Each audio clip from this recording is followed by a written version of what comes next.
Hello and welcome to News Now on News Central TV. I am Adebola Adeduba. The top stories at this hour. Several killed in attack on Amegu Nkalaha community in Ebonyi State. Nigerian Army dismantles 12 illegal refineries, arrests 16 in Niger Delta. Militia recruits new fighters to battle M23 rebels. And details shortly. News Central now this hour begins with security matters, where we understand that Amegu Nkalaha, a community in Ebonyi State, has been violently attacked on Sunday, resulting in several deaths and widespread property destruction. Many buildings were set on fire during the assault, which is believed to be a reprisal for the killing of cattle in the area. Professor Ndubisi Ndeni confirmed the attack, stating that many bodies are still being recovered, especially from local farms. A Pentecostal pastor was reported among the victims. A source revealed that the cattle were killed by members of the Eastern Security Network, not the community.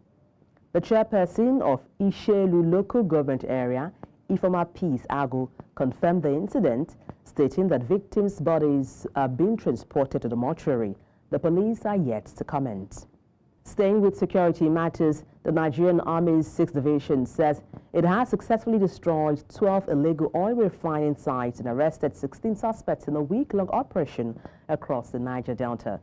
Conducted from January 27th to February 2nd, 2025, the operation also resulted in the confiscation of over 70,000 liters of stolen petroleum products. Troops, working with other security agencies, intercepted stolen crude and vandalized pipelines across rivers Imo, Delta, and Bayelsa States. Significant finds included 102 sacks of stolen petroleum product and multiple illegal refining facilities. The Army has handed over the suspects to the relevant authority and vowed to intensify efforts to ensure the security of oil exploration activities in the region. 30 passengers have died in a ferry auto crash in the Ondo State Odigbo local council area. The accident happened on Saturday when two commercial buses collided head-on and burst into flames at the Onikbetesi axis along the Ore-Lagos Expressway. Now, out of 32 passengers, 28 were burnt beyond recognition, while two others who survived the initial crash later died from their injuries. 2 passengers remain in critical condition. Ondo State FRSC Sector Commander Samuel Ibitoye confirmed that excessive speeding and driving against traffic caused the crash. He urged drivers to maintain their vehicles, avoid reckless driving, and called on passengers to speak out against unsafe driving practices. Now let's turn attention to the oil sector, where the Socio-Economic Rights and Accountability Project, SERAP, has given President Bola Tinubu a 7-day deadline to address allegations of corruption in Nigeria's oil sector. The SERAP demands investigation into disappearance of over 26 billion naira from the Petroleum Technology Development Fund and the Federal Ministry of Petroleum Resources in 2021. Now the group has called on the Attorney General of the Federation, Lateef Fagbemi, and anti-corruption agencies to take immediate action. According to SERAP, if no response is received within the specified time frame, SERAP wants it will pursue legal action to ensure accountability. The revelation from an Auditor General's report suggests significant financial mismanagement and violations of national laws. Still in the oil sector, the Petroleum Products Retail Outlet Owners Association of Nigeria says its members have started loading petroleum product from the Port Harcourt and Warri refineries. Petron spokesman Joseph Obele confirmed the development, saying it proves the refineries are now operational. He noted that products such as diesel, kerosene, and petrol are now available, creating competition that could drive down fuel prices. Obele added that the revival of the refineries will reduce adulterated fuel in circulation and curb crude oil theft, boosting Nigeria's oil production and revenue. He also highlighted job creation and community empowerment as key benefits of the refinery's return to full operation.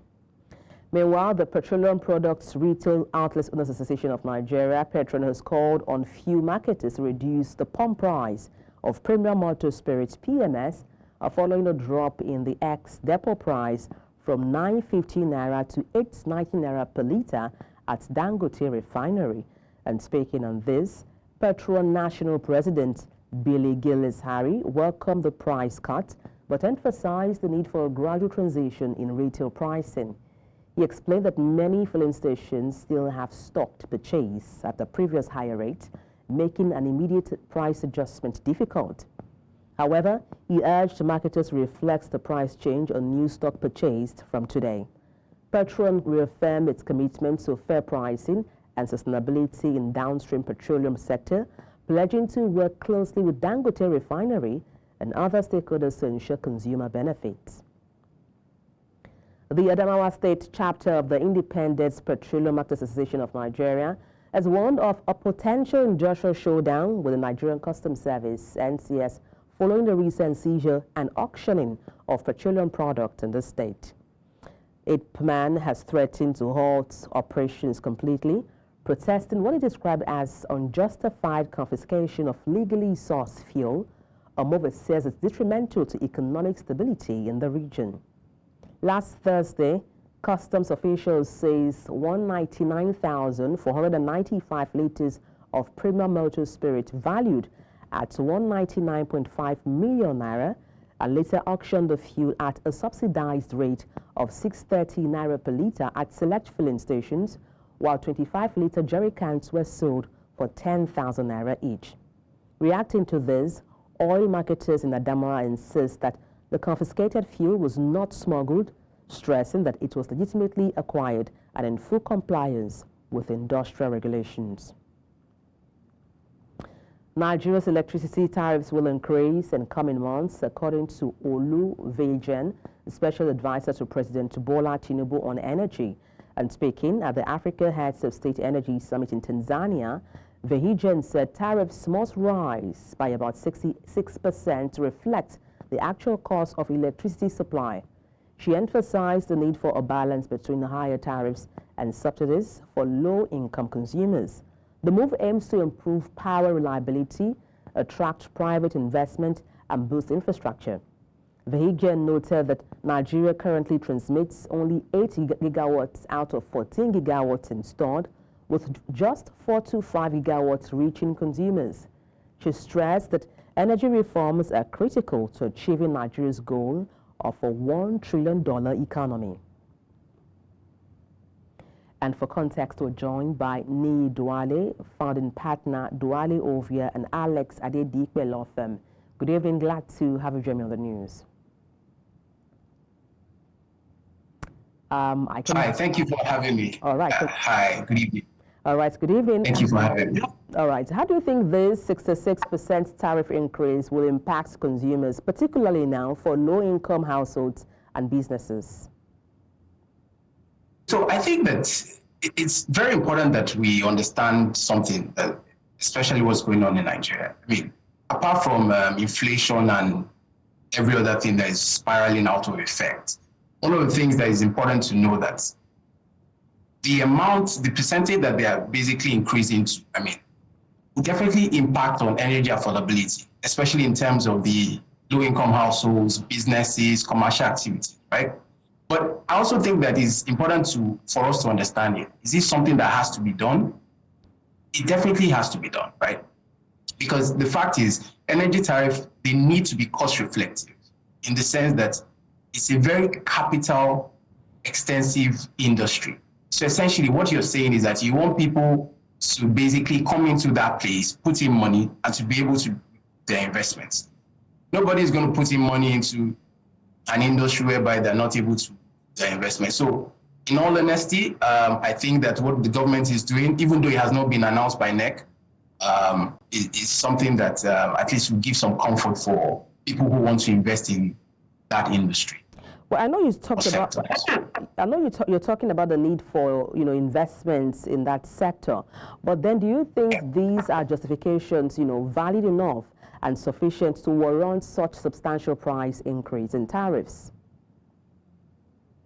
So yes, the information has come from someone who works with the president. But again, I'm going to put a caveat that it's still supposed to come from NEC, not from where it has come from. However, is there a justification for that?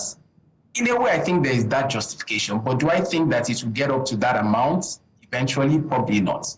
But if we're going to be factual, especially with regards to businesses, right, it's important to know that electricity tariffs need to generate enough revenue so that it can attract a significant amount of private capital. Like I mentioned before, the electricity sector is extremely capital extensive. So you want people who are coming in who know that, oh, you know what, if I put in money here, I'm going to be able to recoup. I mean, I want a return on investment. So in all honesty, right now, with the way things are, I'm not sure that we will have as much investors coming into the country. But again, with this, I mean, I think it's something that would change the game. But then let's talk about the government for a moment now. What do you think the government's role can be or can play in mitigating the impact of this price hike on consumers? Okay. So the first thing is, some will say that should government provide subsidies? I think that the biggest problem with subsidies in Nigeria is, I mean, we saw it in the oil industry, is that how do you ensure that the subsidies actually go to the people who should be getting, right? But again, I think there's a lot being done. Again, with the new Electricity Act, also the fact that electricity has also been deregulated, so to speak. What do I mean by that? I mean, state governments are now in charge of their various states. So essentially, whatever each state needs to do, I mean, in relation to electricity, to provide whatever sort of subsidy that will be done, essentially to those low-income households, businesses that require it, and ensure that whatever they are doing in terms of getting proper investments, ensuring that, I'll give you a typical example. You have a situation whereby in different areas, I'll give maybe let's use Yaba as an example, or maybe Makoko. In terms of what is going on there,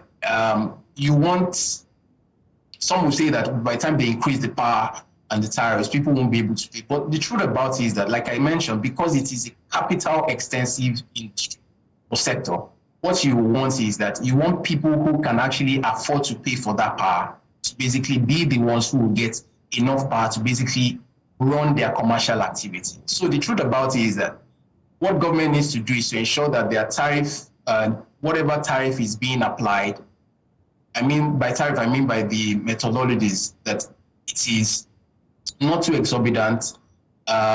Consumers can actually pay for it and ensure that the electricity companies don't take advantage of the consumers. Now, following your line of thoughts, just to reference what happened during the implementation of the band A, B, and C, where we've seen people who did not even sign up to be in any band transferred to the band A. So my question really is, now how can we balance the need to attract private investors into the sector and also ensuring power supply is affordable to the average Nigerian already grappling with a lot financially? It goes back to that's the initial conversation, that the initial question, which is more like, would there be subsidies? I'm not certain that at this point it's more of subsidies, but I see that what government is also trying to do. I mean, I read in papers a few days ago that there was something that was signed by the government in relations with REA, essentially trying to provide more electricity through other means, through mini grids, to basically ensure that those areas that don't have enough electricity can have electricity. I think that is that's been well considered by the government. I also think that in relation to the Electricity Act of 2023, which basically allows each state to take care of their respective electricity markets, what that now does is that it will ensure that transmission infrastructure, which basically is in a very bad state, becomes more decentralized. You have concessions that are given for new transmission infrastructures, and then you have new entrants who can basically come in and ensure that it's cost reflective. Well, Presford Sambo, thank you so much for your time on the news. Adini Duale, many thanks indeed for your insight. All right, thank you for having me. Telecommunications companies in Nigeria to introduce new tariffs starting in March. Details shortly. Thank you for staying tuned. Some economic experts in Nigeria have thrown their weight behind the economic reforms being implemented by the current government, saying they are essential for the nation's development, despite the temporary hardships they may have caused. And this was during a one-day engagement in Nigeria's federal capital, Abuja, where he assessed the policies being implemented by President Bola Tinubu and his renewed hope agenda and its impact on the nation's economic landscape. The economic reforms of today, as put forward by the Bola Tinubu's administration, difficult and painful as it is on all of us, the courage to declare a fast through these very crucial reforms to address the challenges of yesterday with the vision of a better tomorrow, hence the pains of today. So the pains of today is not for its own sake, but is for the purpose of the better tomorrow. The reforms have increased the capacity of government to give more allocation to the state governments. As of today, the state government's allocation have increased by over 70%. Telecommunications companies in Nigeria will introduce new tariffs starting in March, according to the Association of Licensed Telecommunications Operators of Nigeria, ALTON. The ALTON chairman, Gbenga Adebayo, confirmed that operators are currently filing, reviewing, and obtaining regulatory approvals before rolling out new rates. This follows the Nigerian Communications Commission's approval of a 50% tariff hike. Adebayo emphasized that the adjustment is crucial for the sector's survival, adding that telcos cannot be expected to subsidize other industries. He also noted progress in resolving the 250 billion naira USSD debt owed by banks. Customers can expect gradual tariff changes from next week, with full implementation by next month. In the meantime, Private Telecommunications and Communications Senior Staff Association of Nigeria has rejected the planned nationwide protest by the Nigeria Labour Congress over the recently approved a 50% increase in telecom's tariff. The body, in a letter addressed to the NLC leadership, argued that the tariff hike, though painful, is necessary to prevent the imminent collapse of the sector. The NLC had earlier rejected the tariff increase, describing it as additional burden on Nigerians already grappling with rising costs of living. The Labour Union directed its affiliate unions to mobilize members for a protest scheduled for February 4th, 2024.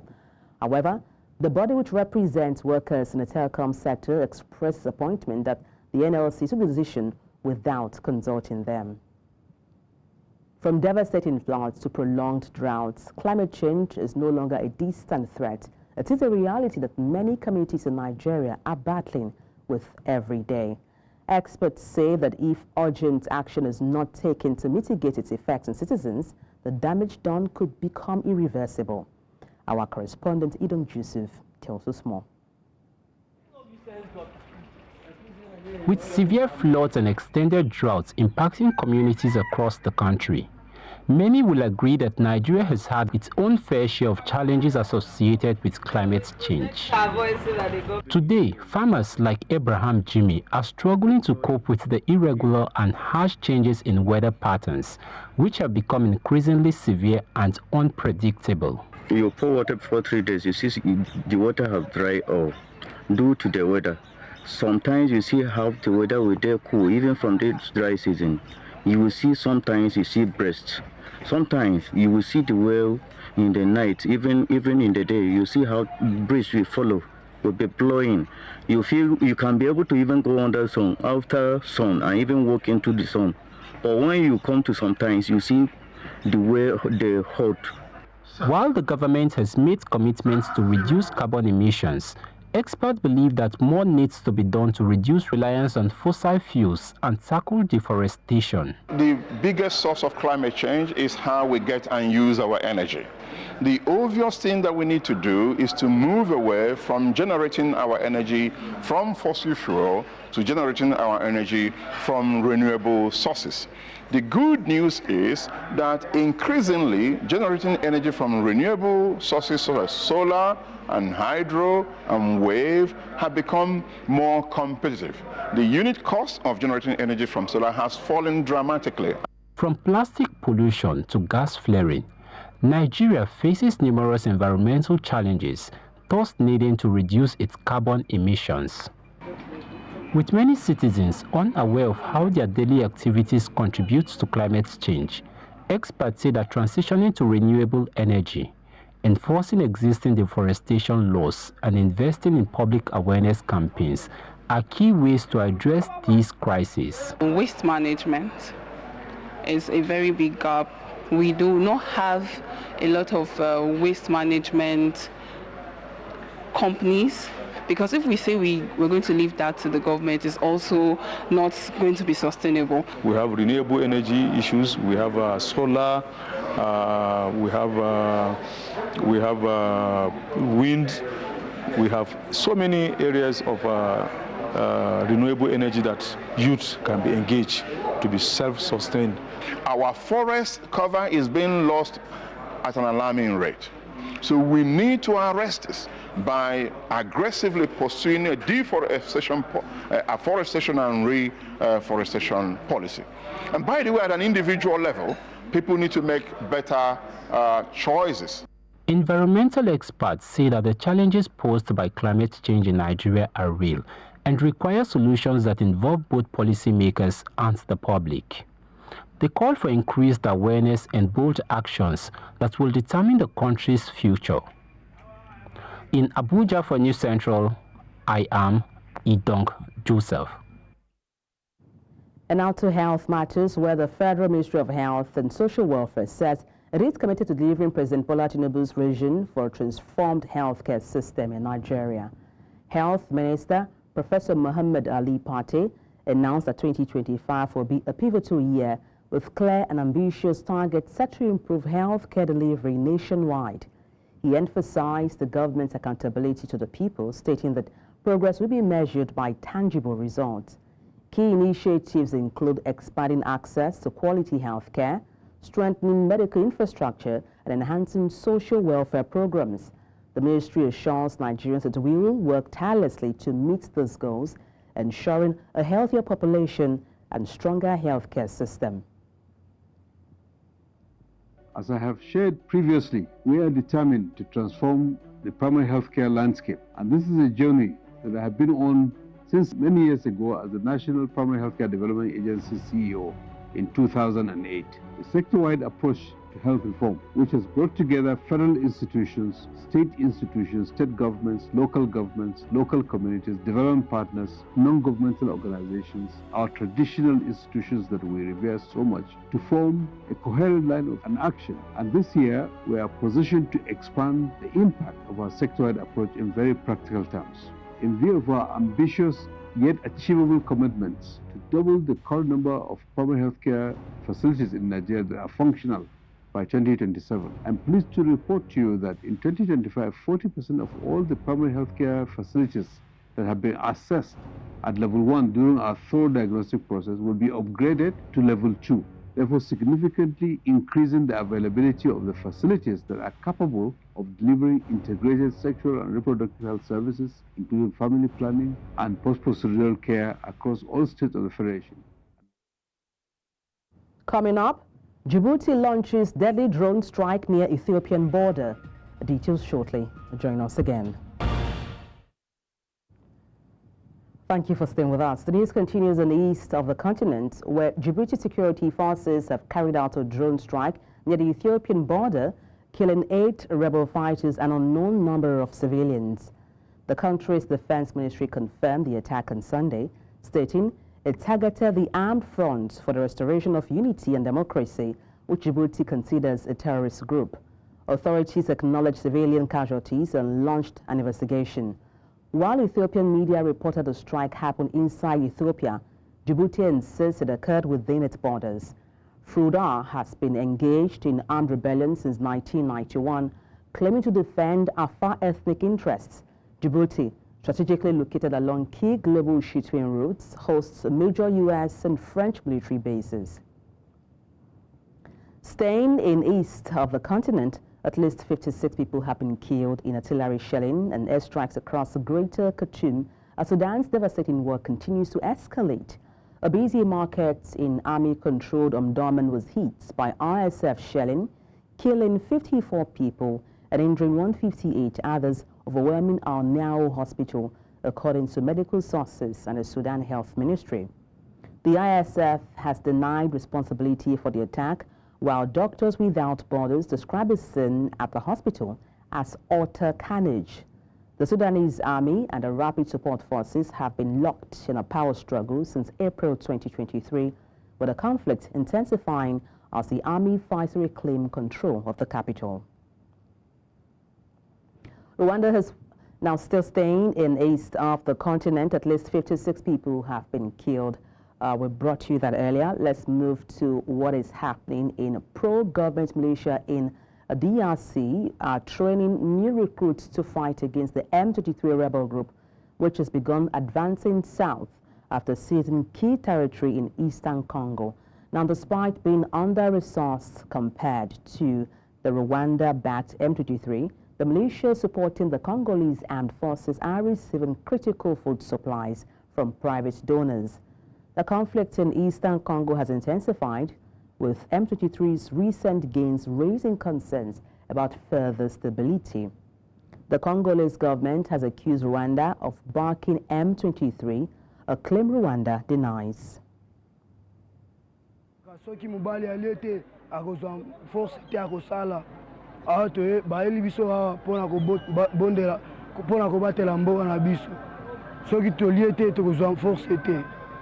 Vraiment, na sengere pepa bakonzi basalisa nyoso poto zoatana sapato pona musala. Nous avions entraîné nos compatriotes ici pendant 3 jours déjà.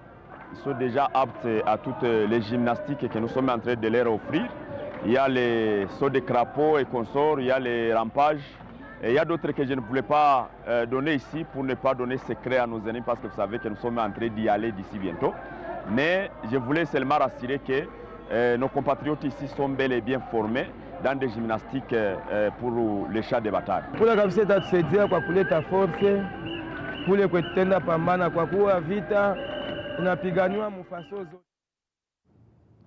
In the meantime, the Tanzanian Army has confirmed the deaths of 2 soldiers in eastern DR Congo on Sunday after recent clashes with the M23 rebel group. The attack occurred in the towns of Sake and Goma over the past week as the M23 backed by Rwanda intensifies its offensive. 4 other Tanzanian soldiers were wounded and are receiving treatment in Goma. Meanwhile, the Tanzanian forces deployed under the Southern African Development Community, SADC, continues their operations to fight the casualties. The escalating violence has already claimed the lives of soldiers from South Africa, Malawi and Uruguay. As tensions rise, SADC calls for a regional summit, with Rwanda criticizing the bloc's involvement in the crisis. Still ahead, China, Canada and Mexico vow retaliation over new Trump tariffs. Details of these and more shortly. Join us again. Thank you for staying there. Thousands of demonstrators gathered in Berlin on Sunday to protest against the rising influence of far-right groups in Germany. Now, the protest, organized by a coalition of left-wing activists and community organizations, aimed to condemn hate speech, racism, and a growing presence of far-right ideologies. Marching through central Berlin, protesters chanted slogans and waved banners calling for unity, equality, and justice. Police have been deployed to maintain order as tensions flared in some areas. Now, demonstration comes amid concerns over increasing far-right activities in the country, particularly in the wake of recent elections and controversial political movements. Organizers called for continued vigilance and solidarity against extremism. Wir sind kurz vor der Wahl. Es ist alles sehr eng und um Zeichen zu setzen, sind wir hier. Ja, die Angst ist tatsächlich, dass eine rechtsradikale Partei, nicht in Teilen, sondern richtig rechtsradikale Partei, mächtig wird in Deutschland und uns das Leben zur Hölle macht. Und auch jetzt bin ich zum Glück, ich bin Deutscher, habe einen deutschen Pass, aber viele andere haben das nicht. Und da mache ich mir auch Sorgen um meine Mitbürger und meine Mitbürgerinnen. Die Ereignisse im Parlament diese Woche waren ein Schock für mich, dass die CDU gemeinsame Sache macht mit der AfD, gemeinsam abstimmt, Absprachen, die vorher getroffen wurden, Versicherungen von März aus dem November noch einfach gebrochen wurden. Das hat mich total schockiert. U.S. Secretary of State Marco Rubio met with Panama's President Laurentino on Sunday to discuss strengthening bilateral relations and regional security. Now the meeting focused on expanding trade partnerships, improving security cooperation, and addressing key issues such as migration and drug trafficking. Both leaders emphasized their commitment to deepening ties between the two nations, with discussions also touching on Panama's pivotal role in regional diplomacy. Rubio praised Panama's contributions to global trade and stability, while Molino reiterated his country's support for U.S. efforts in Central America. The meeting marks a key step in bolstering U.S.-Panama relations amid growing concerns over regional challenges.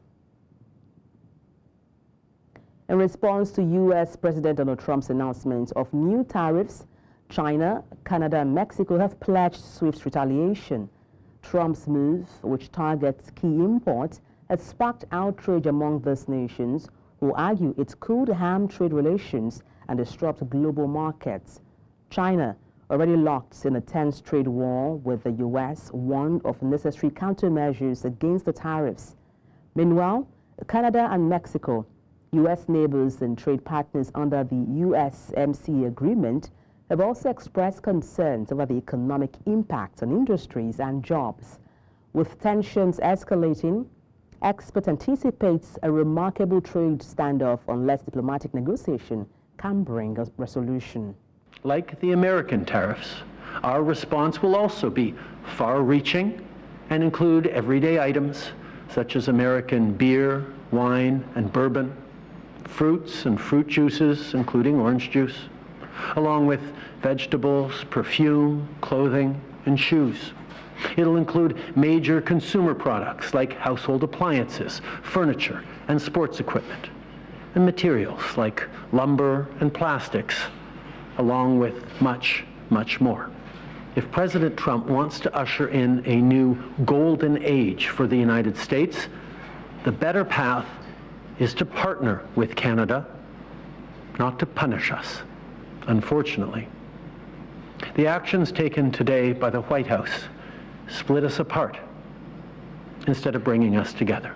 Canada will be responding to the U.S. trade action with 25% tariffs against $155 billion worth of American goods.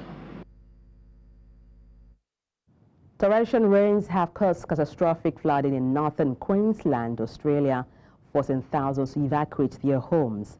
Over 700 millimeters of rainfall in just 24 hours has led to widespread destruction, with floodwaters potentially rising to second-story levels. Tragically, a woman has died as a result of the severe weather. Authorities have warned of life-threatening conditions, with fears that record-breaking rainfall could continue into Monday.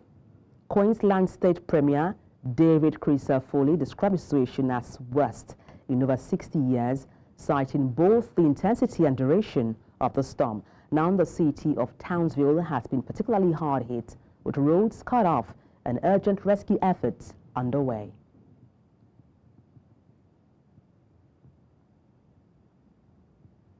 And now time for business news.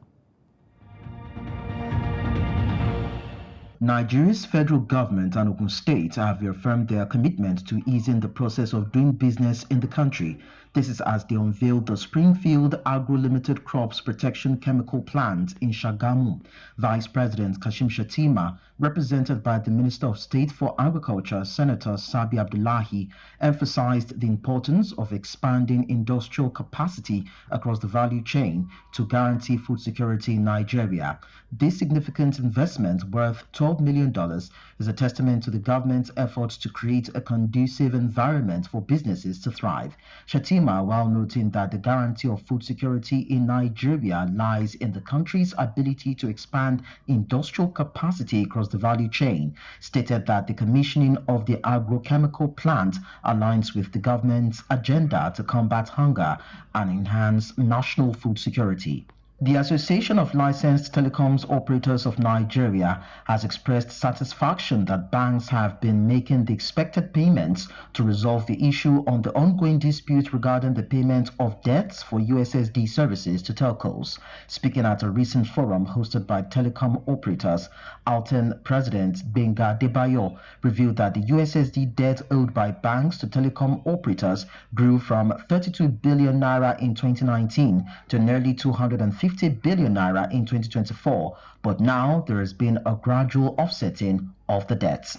Since 2019, banks and telecom operators have disagreed over unpaid USSD fees collected by banks. The dispute raised concerns about the future of the service, leading the NCC to intervene by warning that banks failing to pay could be blacklisted. There have been mixed reactions from ratepayers following the National Energy Regulator of South Africa approving a 12.7% increase in electricity tariffs for the 2025-2026 financial year on Thursday. The tariff increase followed an announcement by the Eskom Group CEO Dan Marukani of an high-risk load shedding alert after debts owed by municipalities hampered the utility's ability to sustain operations. NASA Chairperson Tembani Bukula said that for the 2025-2026 financial year, the energy regulator approved revenues of 384.6 million rand, translating to a percentage increase of 12.7%, while for the 2026-2027 financial year, the regulator approved revenues of 409.5 million rand, translating to a percentage increase of 5.36%. Anthony Wildenson of the Nsuduzi Association of Residents, Ratepayers and Civics said they are opposed to these increases and question why they have to fund the alleged corruption and poor management at Eskom when there are no improvements in power supply. On the international scene, investors are bracing for a looming hit to U.S. corporate profits and pressure on inflation after President Donald Trump on Saturday signed an executive order imposing tariffs on its largest trading partners, with markets seen as not having fully factored in risks from higher levies on imports. The president's executive order imposes a 25% tariff on goods entering the country from Mexico and Canada and 10% on imports from China, with what the White House described as tentative plans for these to come into effect soon. Canada has responded, though, with Prime Minister Justin Trudeau announcing that his country would place retaliatory 25% tariffs on more than $100 billion worth of U.S. goods. It made clear that Canada was imposing the levies reluctantly. As rumors of the details leaked out, some investors still clung to hopes that the process might just be brinkmanship by the White House, and that until the tariffs begin to be levied on importers, there is room for the president to walk back on his plan. And that's all on business news. I am Lekon Onobanjo.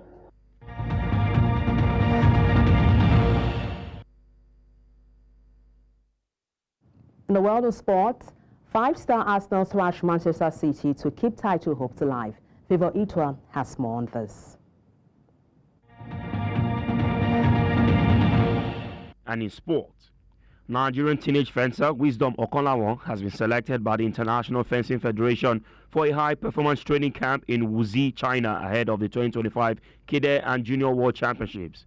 He is among 5 African athletes chosen from 30 countries. The camp, running from April 1st to 12th, is organized in partnership with the Olympic Solidarity to develop top fencing talent.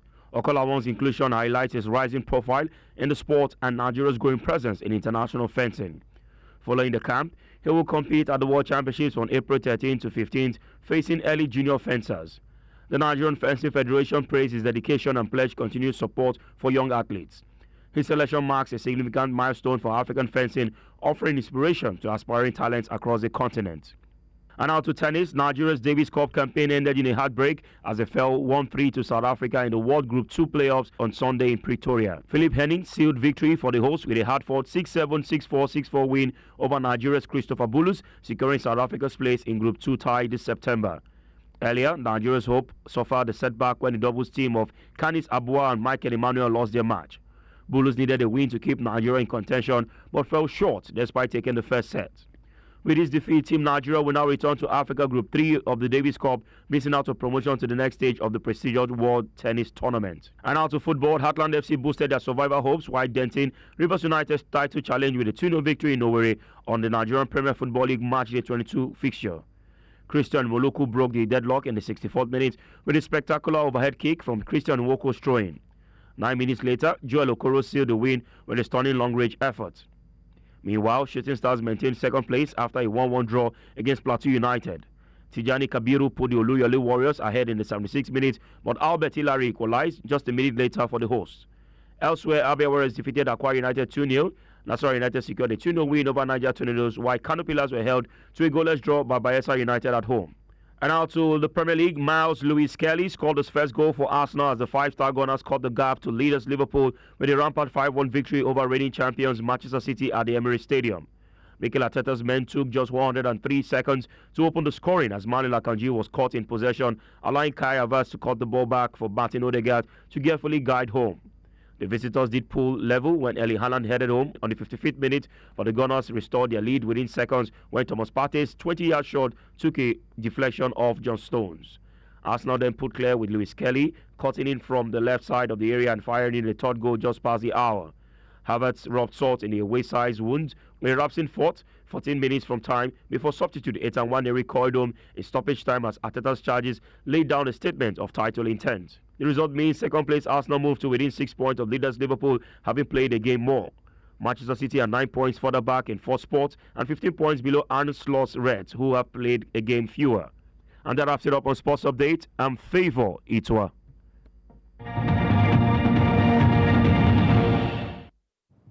And that's all on the news. Let's take a look again at some of the major stories. Several killed in attack on Amegu Nkalaha community in Ebonyi State.